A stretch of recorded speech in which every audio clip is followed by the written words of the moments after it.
ที่เลิกบ่ได้ดอกลาอยากไปเว้าจาย่านว่าเมียสิสงสัยย่านเมียนั้นหูว่ามีลับลมคมในเฮ็ดเสยไว้แบบว่าบ่ฮู้กันก่อนน้องอย่าใจฮ้อนให้เมียอายเมื่อก่อนเด้อหล่อเมียอายเพ้อจังเจอได้บ่งามงอนมื้อนี้เมียมายันว่าเฮาสิเดือดร้อนถ้าน้องบังอ่อนกับอายนั้นไกลสิทธิ์กันงดความสัมพันธ์สองเฮาเอาไว้ชั่วคราวเพื่อความปลอดภัยสองเฮาขอเจ้าจงเข้าใจกันยามใดเมียเพ้อจึงลอยไปหาเด้อแจ่มจันทร์มื้อนี้เมียอ้ายมานำคงเหตุตามใจบ่ได้เมียยังบ่เพ้ออดเจอไว้ก่อนเด้อลา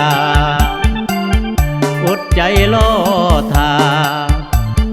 อย่าผู้วามเกินไป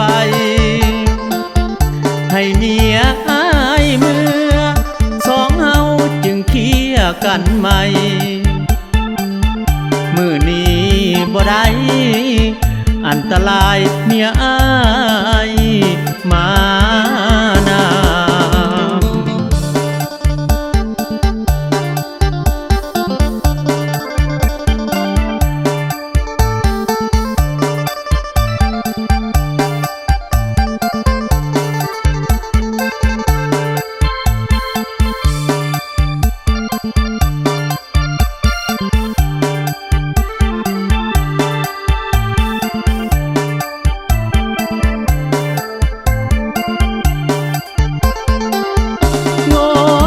สัมพันธ์สองเฮาเอาไว้ชั่วคราวเพื่อความปลอดภัยสองเฮา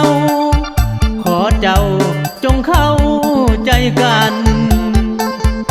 ยามใดเมียเพ้อจึงลอยไปหาเด้อแจ่มจันทร์มื้อนี้เมียอ้ายมานำคงเหตุตามใจบ่ได้เมียยังบ่เพ้ออดเจอไว้ก่อนเด้อลาอดใจรอท่า